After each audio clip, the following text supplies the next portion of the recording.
We are kicking off the third hour of Tuesday's Morning Focus with the first appearance of 2026. No pressure. It is time for Travel Tales with Fergal, and we're joined as ever by the Ennis Native and the creator of the Travel Tales with Fergal podcast, Fergal O'Keeffe. Fergal, a very good morning to you. How are things? Happy New Year. I'm delighted to be back, I have to say.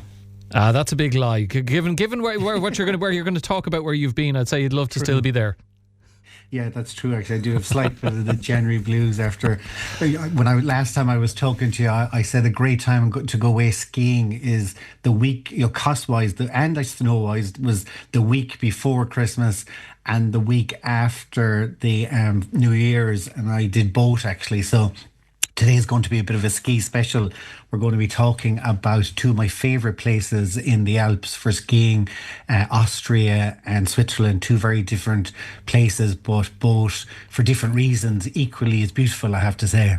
Brilliant stuff. And just before we get underway, just a reminder, if you have any travel or holiday related questions or you're looking for advice from Fergal, do send them into 086 1800 964. I have quite a few for you already, Fergal. You better get your globe out because there's questions in relation to holidays all around the world coming in. So 086 1800 964, the number to do that. Fergal, very keen to hear about how you got on here. I had one experience, I think I mentioned before, of skiing in Austria and Switzerland as part of a school tour over 30 years ago. My vague memories of it now, I can remember really enjoying it. Quite magical. How was your experience of it? Was it your first time? No, I've been many times. So I went to a couple of areas. One place I was before, but all the other places were brand new. But yeah, magical is the word that I kept using. And the first trip I was away went to the Zelmzee Kaprum area, which is near Salzburg. And it was just before Christmas week, actually. And gosh, magical was the word, because I was saying it to you in December. It's a lovely time to go away because you've got all the sort of decorations up. It was funny, actually. We were walking through the village one day and my son said, "It's not very Christmassy, is it?" And I said, "Look around. Literally, we're in this log cabined, village, beautiful alpine village with Christmas lights on every single building, and it was a massive Christmas tree. So I'm not too sure how more Christmassy. That's as Christmassy as it gets. Exactly. But it's just so beautiful. Austria, and I can totally understand why, is number one for Irish people as a ski destination. And I suppose it's because, I suppose a big one actually being Irish is it's famous for its après ski, for the crack, but it's also value-wise, it's very good cost-wise. It's got those, as I said, those beautiful alpine villages, and it's got amazing slopes for all levels.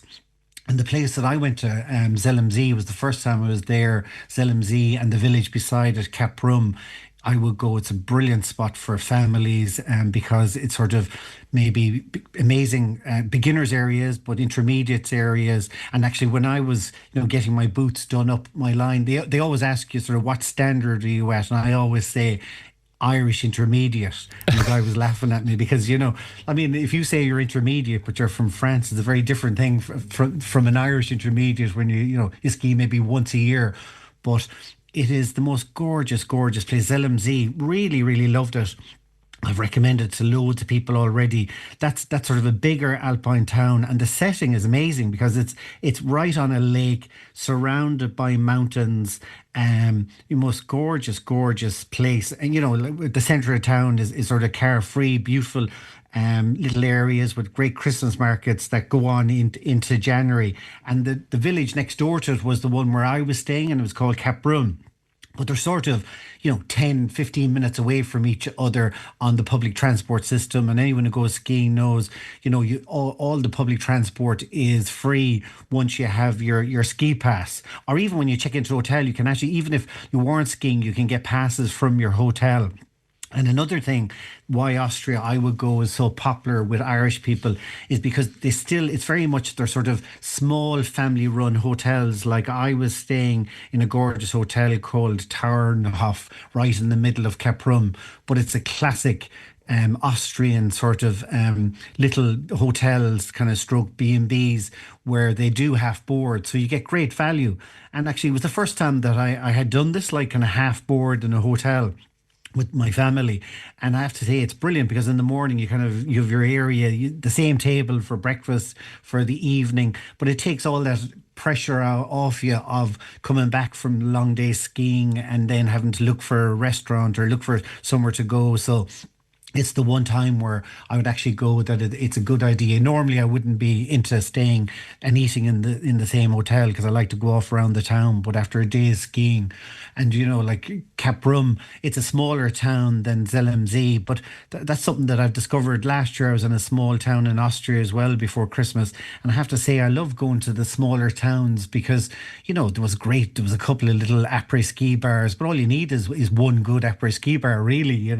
So I would really recommend that little town, that hotel I stayed in, and just let people know, as usual, at Travel Tales with Fergal, my Instagram, I post up all the details about where I stayed and places I ate and places I visited. If people want details, or as you said, there's questions in there. I always get loads of questions from people from Clare FM, on my Instagram as well. So I love answering questions. And a tip actually I give that hotel I was staying in, I didn't realize till I had booked my stuff, ski gear. And luckily the ski shop said it to me, but I didn't think about doing this. But a tip I'd say is always check with the hotel, because the hotel actually, the local ski shop, Brundle Ski, they had a 20% discount from that hotel because they had the connection with the hotel. Or for the transfers, you could get a discount. So when you book, even if you book it through like say a travel agent or direct to your hotel, make sure to get advice from the hotel about transfers, about ski hire, about passes. Because again, they recommended to me not to get the pass for the Saturday, wait for the day, because on the Saturday, I didn't realize this in Austria. Well, around this resort anyway, around Zelmzee and Caprum, it was only €15 for kids for the day. So that's a big discount. So little tips like that you'll always get a great advice from your hotel. So I'd say always ask them for advice. Like where I was staying, it was sort of 10-minute walk or like one stop on the bus to go to the runs. And what I really loved about Zelmzee, Caprum and Selbeck are three villages all connected, like over 400 kilometres worth of piece. But the Caprum area has got a famous, it's called the Kishorn Glacier. And because glaciers, it's always have a look for that. If you're looking about booking for places, if there's a glacier, they're higher up. It was up at 3,000 metres. And actually they have it called at the top of Salzburg, a viewing area at the very top where there's like 3,000 peaks all around you. But that area is really good because that's something that is becoming more and more important, is getting resorts where you're guaranteed snow. Because, to give you an example, when I went there early December, there was loads of snow, but then the temperature rose as it was going further on in December. So I read an article the other day and it was saying that for December, it was one of the warmest in the Alps, one of the warmest Decembers on record. And now so far in January, it's one of the coldest on record. And I was skiing again in January in Switzerland, and I was skiing, it was like -15, -20, where it was plus for a few days in December when I was in Austria. So it's amazing the variations now with weather. So somewhere like that, Caprum, which has got a high glacier, and then Zelmzee, there was that I love that classic. It's going through alpine trees, runs down to the village. And again in Caprum, it was something I noticed that sometimes when you're skiing down to the village, it can often be, very steep and narrow. But this was a big, wide open run at the end of the day to go down into the village where you could ski down to the après ski bar, which, you always have to have a beer at the end of the day after a long day's skiing. So I have to say, Austria, I really, really loved it. That sounds absolutely fantastic. As I mentioned, questions coming in for you on a variety of travel-related destinations and so on. We'll get to those later. But questions coming in relation to the skiing. The first one here, and I guess, look, this could apply perhaps to Switzerland as well, which we'll get to in a second. Somebody wondering, when is the best time to go and would they need a car to get around? So, I mean, it depends what country that you go to, but Switzerland, if we talk about Switzerland, the train system and the public transport system is absolutely amazing, and I feel it's actually kind of part of the journey. So, for instance, when I'm just literally back last week, I was in Switzerland and I flew into Geneva. And then I flew out of Zurich. I stayed in the Valais canton or the Valais region. And the different cantons are a bit like counties, I suppose, in Ireland. And the Valais region is one of the biggest, it is the biggest canton in Switzerland. But the public transport system in Switzerland is amazing.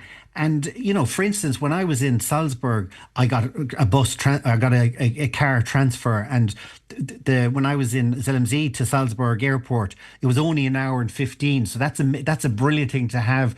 Always look at that about, the distance for your transfers. But by road, it was only an hour and 15, which was brilliant. And on the way in, I flew into Munich, and that was a 3-hour transfer. But in Switzerland, my transfers were like 3 hours on the trains, but they're so beautiful, and the way they all interconnect that you don't even notice. I actually enjoy it as much. I think I was in Switzerland, as I said, last week coming back, and I kind of turned into a bit of a train nerd because it's just such fun. For instance, I was staying in Belter, this gorgeous village up in the mountains in Switzerland, which you could only get up to by cable car from the train station. So last week when I was coming back, I had to, this is Belteram is ski and ski out old village with no cars. So I was going, and it was snowing the day I was coming home, so I had to go through the snow to go to the cable car, then the cable car down to the train in the valley. Then it brought me to another, bigger town, changed train there, got the train to Bern, then changed train there. And all these changes are like 3 minutes apart. And you're kind of going, will you make it? But it's so efficient in Switzerland, it's amazing. So then a train to Bern, quick change to train to Zurich, another change to the airport. And it's effortless, but the views you're going past mountains and lakes in Switzerland.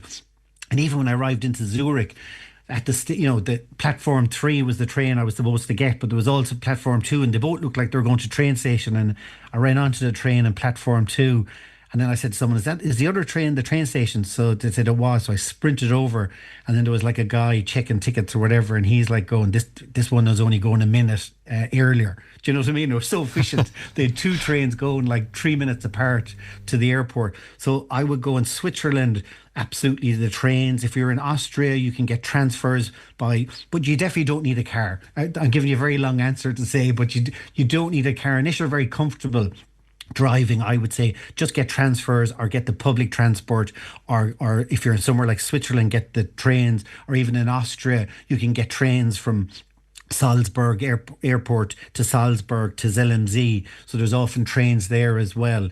But I wouldn't be driving myself personally, because you're driving often on snow-covered roads.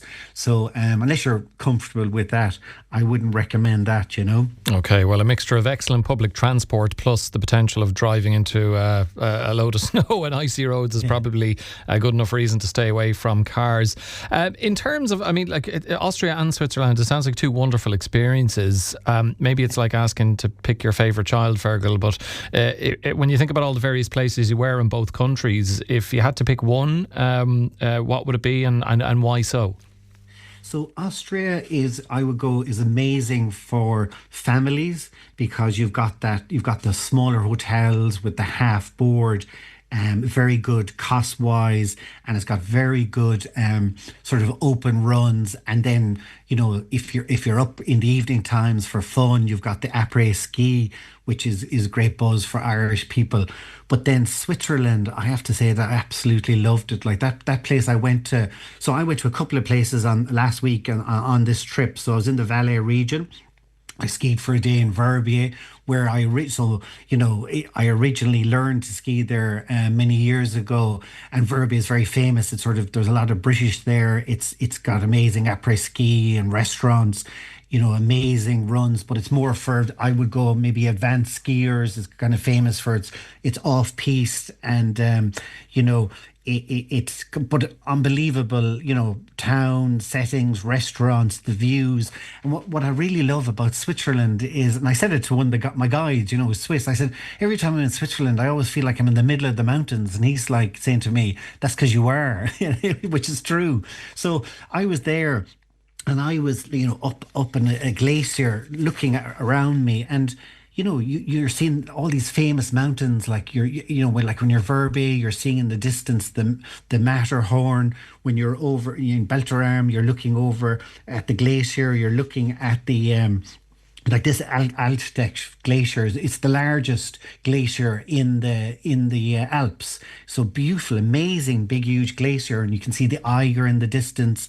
You can see the Matterhorn in the distance. All these famous mountains, and they're over 44,000 meter peaks when you're there in Switzerland. Whereas when you're in Austria, there was, like, when I was up at the top of Salzburg viewing point, there's over 30 mountains. They're 3,000 meters, but in Switzerland they're 4,000 meters. So it's even more dramatic. This place, Belterarm, where I was, I have to say I really, really loved there, because it was the first time I got my skis in the middle of the town in a ski shop and skied out along the road in the middle of the town over to the cable car, up skied for the day, and then skied back down into the shop at the end of the day to get back my skis. And I've never done that before. So, it's a smaller village with maybe like one good bar for the après ski, but that's all you need, because it was hopping and buzzing. But really, really beautiful, like the kind of the food there, the atmosphere, the people. And that place, Belterarm, was great value, because sometimes Switzerland can be a bit more expensive. Like Verbier would definitely be more expensive. Way more expensive, I would go with than say Austria. But Belterarm, like price wise, it was fine for like it's only got 10 hotels. I was staying in a hotel there, but it's got loads of apartments, and there was like supermarkets in this little village, so you could actually get great value there. So and it was way, way, way quieter. Verbier was, even though it was off season because it's the first week in January, I would go, it was still very busy. But if you're younger, I would say that you'd want to go to somewhere like Verbier. That place, Belterarm, with the Altdecke, it's called the Altdecke Arena area, but that amazing glacier looking out over the mountains, amazing runs. There was three villages in the area called Riederalp, Beltmeralp, where I was staying, and Fischeralp, 3 villages. So you'd have an amazing week there, skiing to these different villages with gorgeous chocolate, the hot chocolates there. And even that area, the Valais, Irish people don't kind of know about it as much, but the wines there are very famous. Like, I think 1/3 of the wines in Switzerland are produced there. So they actually have some amazing wines, and you're driving through vineyards as well. So that's an area that I would really recommend. And as well as those, I actually went to another place there called Les Marcottes. And that was the first place I actually stayed in. And I was actually staying in a hotel, the zoo hotel there, where it was actually attached to the highest zoo in Europe. As one of the guys said to me, it was like a room with a zoo, because when my balcony had mesh on it. And when first morning I came out, I looked down the balcony, and there is like black bears below me eating apples in the snow, and onyx, because it's actually in the middle of a zoo. And it's got a little ski resort there, which, when I talked about the weather, it hadn't snowed. It's snowing now throughout Europe, but last week, at the start of the week, it hadn't snowed for a couple of weeks, so I wasn't able to ski there.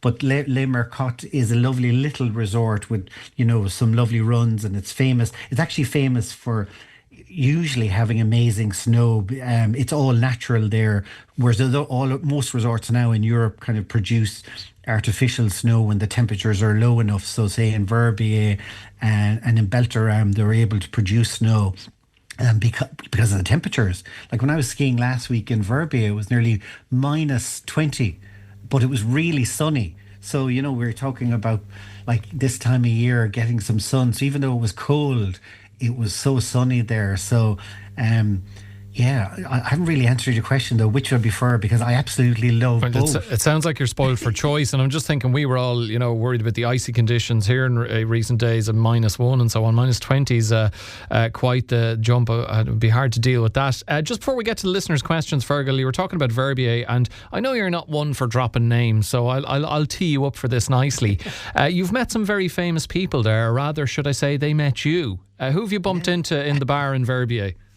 Well, I was saying to you, like Verbier, so it's very famous. Like, I mean, to give you the type of place the Verbier is. I mean, I learned to ski there. And speaking of name dropping, this was like 30 years ago. So, and I was, I was with this English girl. Like, she was trying to teach me to ski.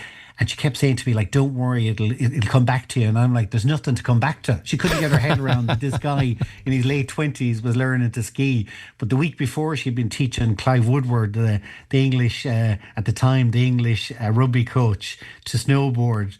And the type of resort that it is, she kept going, like, get my hands out in front of me and she'd go, imagine you're carrying a tray of Dom Perignon. And I'm going, well, I don't know, you've got the wrong audience.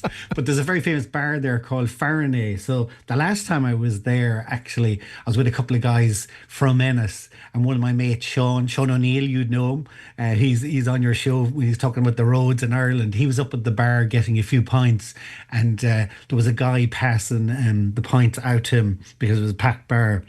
Who was it? But Prince Harry. Oh, yeah, Harry, pass me my beer.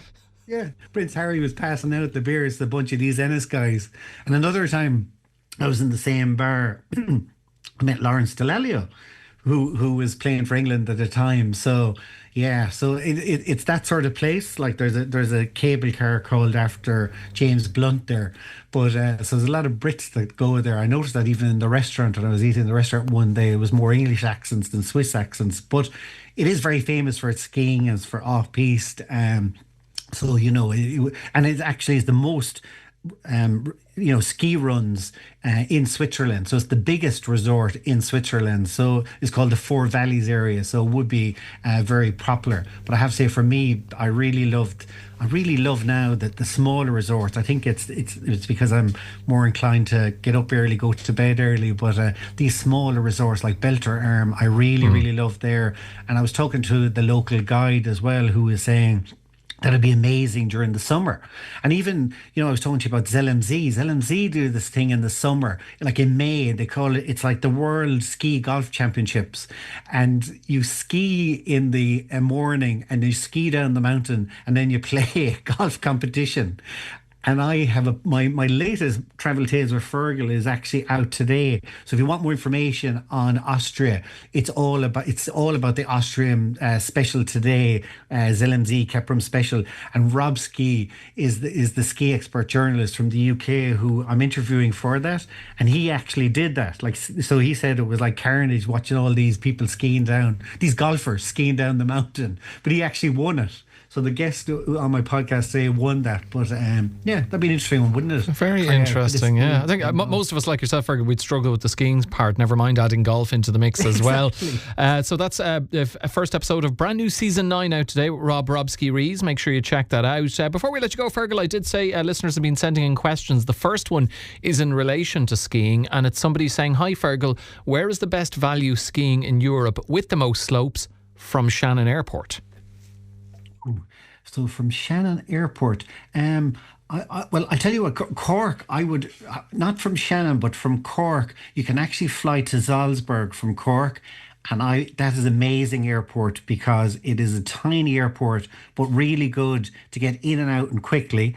And where I just was in ZLMZ, Caprum is literally just an hour and 15 minutes, which is nothing. So you're literally out of the airport in minutes and back into the airport in minutes. So I would really recommend that. And Austria, I would go as the best value in Europe. So I've already been recommending since I came back from ZLMZ Caprum. And also what I really loved about it is there's loads of skiing because you can go to Zalbach as well, but it has that Kitchhorn glacier, which is high up, 3,000 meters, which means you're guaranteed snow. So that's what I would really recommend to that person. Okay, Monica is next with a question. She says, hi Fergal, my husband and I are going to Cape Town later in the year. Can you tell me if it's safe and what would you recommend to do there? Well, yeah, I mean, like I was there, I don't know how long ago, I was there 20 years ago, and, you just have to watch yourself. So you just go, you stay in the touristy places. It is still, yeah, you know what I mean? It's still fine as long as you have your wits about you. I think I told you when I flew in there, I was like, I hired a car and I sort of took a wrong turn and ended up in one of those, what do they call them? The shanty towns. I made a quick reverse my first day and I sort of ended up in the wrong place. So maybe I'd recommend you get into town first before you get your hire car. But yeah, no, it is safe and it's absolutely, I mean, lovely time now because if they're going now because it's summer and the most gorgeous, like I stayed in a place called Cable Beach, which was absolutely amazing and really safe. And was gorgeous beach, gorgeous restaurants, bars, like so. All along the coast there, any of those beaches are really safe. And then the wine region just outside of Cape Town, like Franschhoek is amazing little town, Stellenbosch. So yeah, it's gorgeous, gorgeous. Really recommend there. There you go, Monica, and enjoy Cape Town. And final question comes courtesy of Jane, who says, "Hi Fergal, both my husband and my own birthdays are in Easter. I would love to go on a cruise and do something different. We've never been on a cruise before. Have you any tips?" Ooh, well, there's loads of deals. The first thing to do is look now because I'm getting loads of emails, MSC cruises. It depends whether you want to do sea cruises or river cruises. Because remember, I was talking to you, that's something I'm very interested in is like the river cruises because they're smaller boats. For instance, you could fly from Shannon to Porto and then get a cruise down the Douro Valley where you're going through these little hill villages with like lovely slopes with all this, the famous Douro, that's where the port wines and the famous wine region of Portugal. So you could get a river cruise down along there. So personally, I would really recommend that. But the great thing now is if there's great deals and it's becoming more popular all the time. Cruises, there's more and more options, as I have to say. But if it was me, I'd be flying from Shannon to Porto and going down the river and you can mix some wine with beautiful scenery and a little cruise and hang out on the deck, sitting in the sun. That'd be good, wouldn't it? Oh, that sounds absolutely wonderful. And having been on a cruise before, I can tell you they're fantastic. Look, there you go, folks. It'd be hard pressed to find a place in the world where Fergal hasn't been, and he'll have some advice for you. Any further questions for Fergal, you can always send them in to us at 086 1800 964 or catch Fergal on social media on Instagram, etc. Travel Tales with Fergal and X, and you can put the questions to him there as well. Fergal, always a pleasure to chat to a good friend of Lawrence Delalio and Prince Harry, or is he still a prince now? I don't know. Anyway, I wasn't sure if you've been stripped of the title. Thank you very much, and looking forward to seeing where you are going to be taking us through the next time. Any slight hints, or have you to get out your map first and look? No hints.